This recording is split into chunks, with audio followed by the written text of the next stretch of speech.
Two people, same dream, same starting point. One of them starts that week, messy, unprepared, a little embarrassed by how rough it looks. The other decides to prepare properly first. Just a little more research, just a little more planning, just to be sure. 5 years later, their lives don't just look different. They look like they belong to two different species of person. Here is what almost nobody says out loud. The one who kept preparing wasn't lazy. They read more books than the one who started. They built more detailed plans. Some days they looked like the more serious one in the room. And that is exactly what makes this trap so hard to see. Because from the outside and from the inside, it doesn't look like avoidance. It looks like someone who refuses to settle for less than they deserve. So why does preparation sometimes become a permanent destination? Here's what's actually happening inside the brain, and almost nobody realizes it's happening to them. Your brain can reward imagined success before real success exists. When you vividly picture the outcome you want, the finished business, the finished book, the life after the move, your brain releases some of the same emotional signal it would release if you'd actually done it.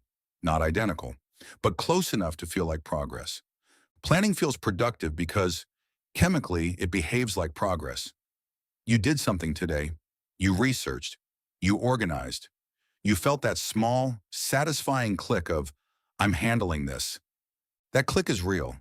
It's not imagined, and it's not weakness. It's your brain doing exactly what a reward system is built to do, reinforcing whatever behavior most recently produced a good feeling. The problem is that reward system was never designed to distinguish between a rehearsal and the real thing. The more vivid the dream, the more convincing the illusion that you're already making progress. If planning feels this good, why would the brain ever choose difficult, uncertain action instead? Here's how the trap actually builds itself. One familiar step at a time. Dream, research, plan, a small hit of satisfaction, slightly less urgency to act because you already feel a little better. Then more planning to chase that same feeling again. Notice what's missing from that loop. Action never actually has to show up for the loop to keep running. The loop doesn't need results. It only needs the feeling that results are on their way. There's a specific moment where planning quietly turns into hiding, and almost nobody notices when it happens, because hiding disguised as preparation looks exactly like responsibility. And here's the detail that makes this worse, not better. The more detailed and vivid the fantasy becomes, the less likely the person is to act on it. A richer fantasy delivers a richer emotional payoff, which means the brain has even less reason to trade it for something riskier and slower. What if this cycle actually gets stronger every single year?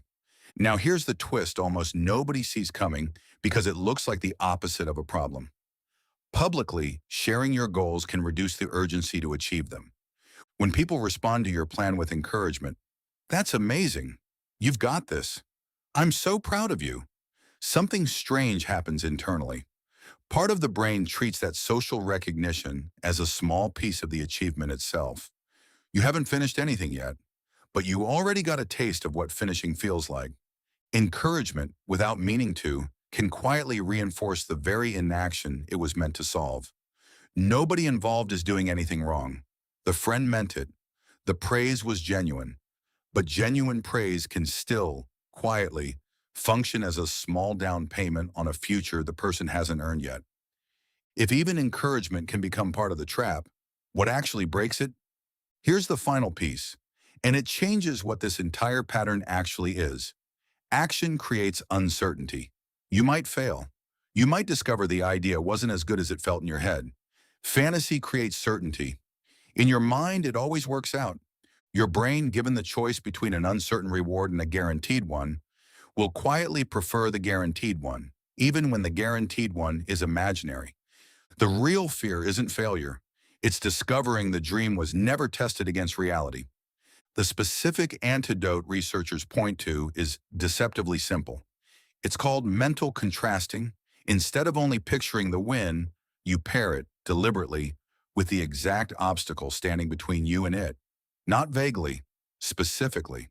The fear you'd have to walk through, the conversation you'd have to have, the first rough, embarrassing version you'd have to publish.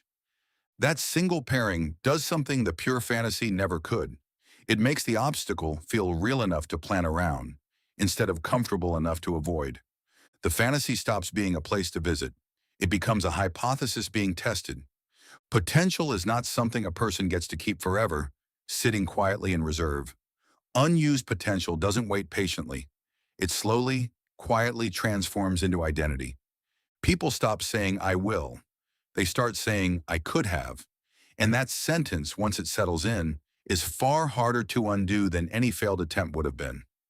Think of one dream you've been preparing for over a year. Now ask yourself, honestly, are you building toward it, or are you just visiting it quietly in your head? Because the day you finally begin isn't the day your dream becomes possible. It's the day your imagination finally stops competing with your reality.